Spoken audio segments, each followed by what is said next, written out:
1025 ईस्वी की वह डरावनी रात। आसमान में अंधेरा था। अरब सागर की लहरें असामान्य रूप से उफन रही थीं और गुजरात के वीरावल में समुद्र के किनारे खड़ा सोमनाथ मंदिर एक बड़े संकट की आहट महसूस कर रहा था। इसी अंधेरे में मोहम्मद गजनी अपनी विशाल और क्रूर सेना के साथ मंदिर पर टूट पड़ा। तलवारों की चमक, घोड़ों की टापें और सैनिकों की चीखें पूरे क्षेत्र को दहला रही थीं।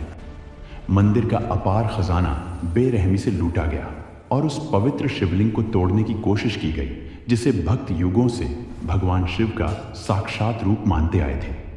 इतिहासकार अल-बरूनी के अनुसार उस समय मंदिर परिसर में हजारों श्रद्धालु मौजूद थे, निहत्थे, निश्चल और आस्था से भरे हुए। इनमें से अनेक निर्दोष लोगों ने अपने आराध्य की रक्षा करते हुए अपने प्राणों की आहुति दे दी। वह रात इतनी भयावह थी कि मानो मंदिर की दीवारें कराह उठी, पत्थर तक चीखने लगे और इतिहास ने उस क्षण को अपने सीने में हमेशा के लिए दर्ज कर लिया। लेकिन यही इस कहानी का अंत नहीं था। सोमनाथ पर हमले हुए, मंदिर टूटा, उसकी दीवारें गिरी और गर्भगृह उजड़ गया। पर हर बार कुछ समय बाद उसी स्थान पर मंदिर फिर खड़ा हो गया। इतिहास गवाह है कि सोमनाथ सिर्फ एक बार नहीं बल्कि कई बार नष्ट किया गया। फिर भी हर युग में किसी न किसी शासक, भक्त या समाज ने इसे दोबारा बनाने का संकल्प लिया। यही कारण है कि आज भी सोमनाथ को पुनर्निर्माण और साहस का प्रतीक माना जाता है।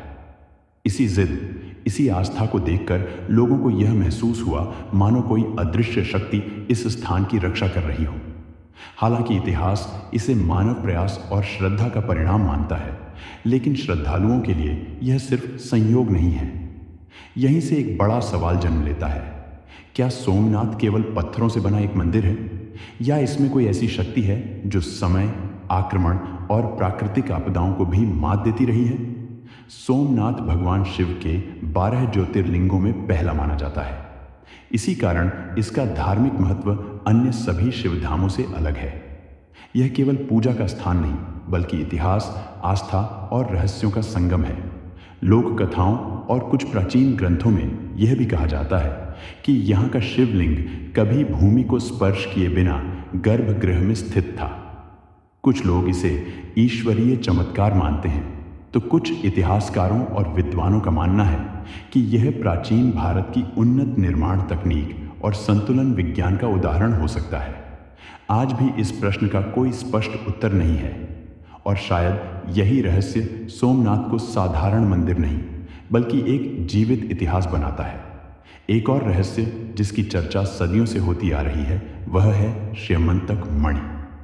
महाभारत में इस मणि का उल्लेख भगवान कृष्ण से जुड़े एक प्रसंग में मिलता है।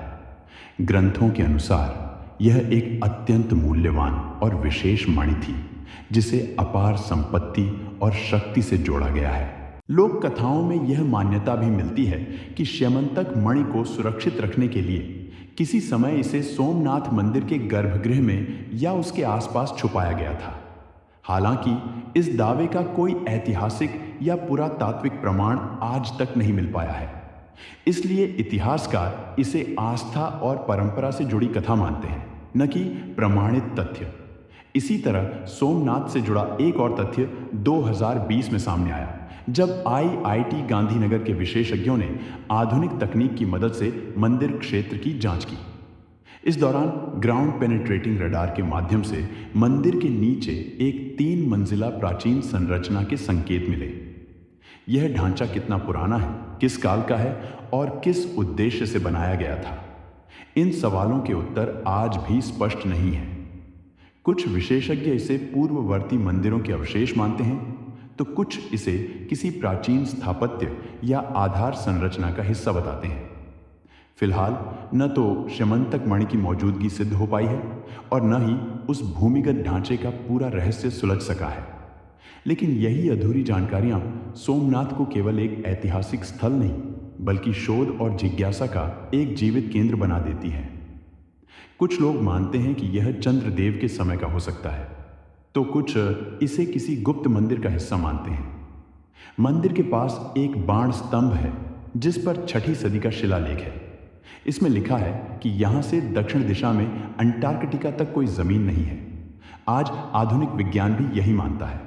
लेकिन सवाल यह है, जब उस समय न सैटेलाइट थे न नक्शे, तो यह जानकारी उन्हें कैसे मिली? चंद्रदेव एक समय राजा दक्ष के कठोर श्राप से पीड़ित हो गए थे। उस श्राप के कारण उनका तेज, सौंदर्य और शक्ति धीरे धीरे क्षीण होने लगी।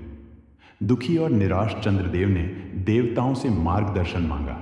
तब उन्हें बताया गया कि यदि उन्हें मुक्ति चाहिए तो प्रभास क्षेत्र में आकर भगवान शिव की कठोर तपस्या करनी होगी।